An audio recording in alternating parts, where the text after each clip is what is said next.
इस न्यूज के प्रायोजक है पद्मेश X 500 2116 में 6 महीना और 4232 में 13 महीना 30 Mbps की स्पीड के साथ installation free, 5G router free और 25 साल के तजुर्बे के साथ। तो बड़ी कंपनी के बढ़ते दामों से बचें और लगाएं पद्मेश X 500 जो देगा आपको लोकल का फायदा। ऑफर केवल बालाघाट शहर और सीमित समय के लिए लागू। जिला स्तरीय उत्कृष्ट विद्यालय बालक छात्रावास में उस समय अफरा तफरी का माहौल मच गया जब छात्रावास में सो रहे बच्चों की नींद गोलियों की फायरिंग की आवाज से टूट गई।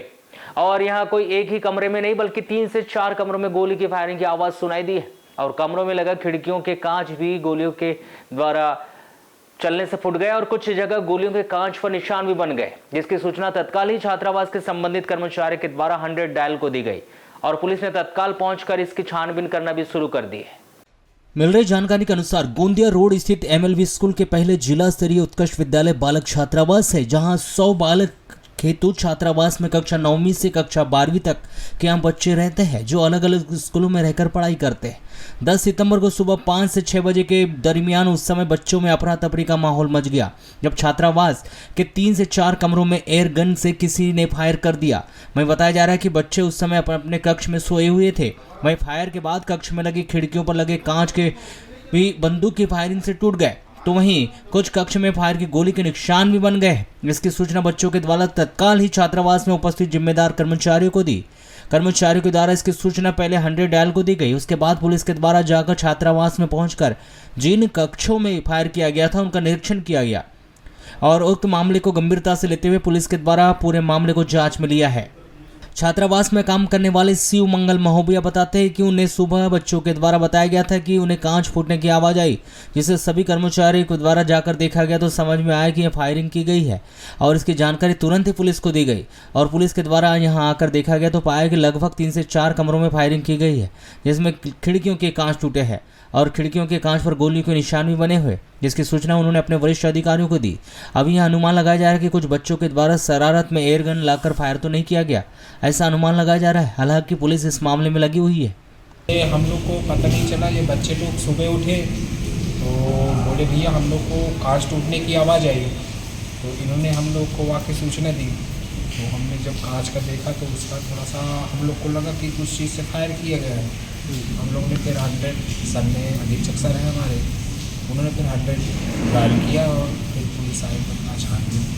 कितनी जगह फायर हुआ है, कितने रूम? ये अपने कितनी देख के बोलो? 22, 23, 24 और 26 चार रूम में फायर हुआ है। सुबह कितने बजे की घटना होगी लगभग? तो ये 5 से 6 के पीछे। अच्छा, ये पहली बार हुआ है या ऐसा? नहीं, पहली बार हुआ। अच्छा, क्या लग रहा है भी ऐसा जैसे आप इतने दिन से रह रहे हैं, कोई बच्चों की दुश्मनी होगी या किसी ने जानबूझ? बच्चों की दुश्मनी नहीं सर, वो अभी आए थे वो चेक करने के लिए, तो बोले कि हो सकता है जैसे बच्चे इतने शरारती रहते हैं तो हो सकता है उनके पास छर्रे वाली या बंदूक हो या कुछ भी हो सकता है, गुलाल से भी मार सकते हैं। अच्छा, है ना। उन्होंने बोला कि ये बाहर से फायरिंग नहीं है, अंदर ही से किया गया है। अंदर से फायरिंग हुई? हाँ, कोई बच्चे शरारती होंगे, किसी के पास होगा, चिड़िया मार बंदूक रहती है, सुनती रहता है, अच्छा, इससे कर सकते हैं। तो बच्चे हैं क्या ऐसे अपने आप को शरारती जैसे? अब आप ये तो नहीं बता सकते क्योंकि 9 से 12 तक के बच्चे हैं तो हाँ। वैज नहीं है, कितने बता नहीं सकते। कितने दिन हुए हैं अभी ये चालू है छात्रावास? ये अपना पिछले साल चालू है। 1 वर्ष हो गया मतलब? हाँ, 1 साल। तो उसके पहले ऐसी कोई घटना घटी थी क्या? नहीं, ऐसा कुछ नहीं, ये पहली बार है? पहली बार। पुलिस आई थी? जी हाँ। वहीं छात्रावास के अधीक्षक घनश्याम खरगदी के द्वारा दूरभाष पर बताया गया कि उन्हें भी छात्रावास के कर्मचारियों के द्वारा फायरिंग की सूचना मिली, जिस पर वह तुरंत ही छात्रावास पहुंचे और पुलिस को इसकी सूचना दी, जिसमें पुलिस के द्वारा इस विषय पर आवश्यक कार्रवाई की जा रही है। वहीं उनके स्तर पर भी सभी बच्चों से पूछताछ की जा रही है, क्योंकि प्रथम दृष्टि में यही लग रहा है कि एयर गन से फायरिंग का मामला लग रहा है और ऐसा लग रहा है कि कुछ बच्चों के द्वारा शरारत में आकर कमरे में अंदर से फायरिंग तो नहीं कर दी गई। इन सब बिंदुओं को लेकर सभी बच्चों से पूछताछ की जा रही है, क्योंकि कुछ बच्चे यहाँ CC में भी पढ़ाई कर रहे हैं और शाम को भी सभी बच्चों से अलग से पूछताछ की जाएगी और सभी बच्चों के कमरों की तलाशी ली जाएगी। यदि किसी के पास कुछ पाया जाता है तो आवश्यक कार्रवाई भी की जाएगी। वहीं जब इस पूरे विषय को लेकर जब हमारे द्वारा कोतवाली थाना प्रभारी प्रकाश वास्कल से दूरभाष पर चर्चा की गई तो उनके द्वारा बताया गया कि छात्रावास से पुलिस को सूचना मिली थी कि फायरिंग को लेकर उनके छात्रावास में कोई घटना घटी है। इस पर वो वरिष्ठ पुलिस अधिकारियों के साथ वहां गए थे और जो शिकायत आई है उस पर मामले में गंभीरता को देखते हुए जांच की जा रही है। प्रथम दृष्टि में एयर गन से फायरिंग का मामला लग रहा है। मामला अभी जांच में है, उसके बाद ही पता चलेगा कि उक्त घटना किस प्रकार से हुई है। हालांकि यह स्पष्ट हो गया कि फायरिंग पास से ही की गई।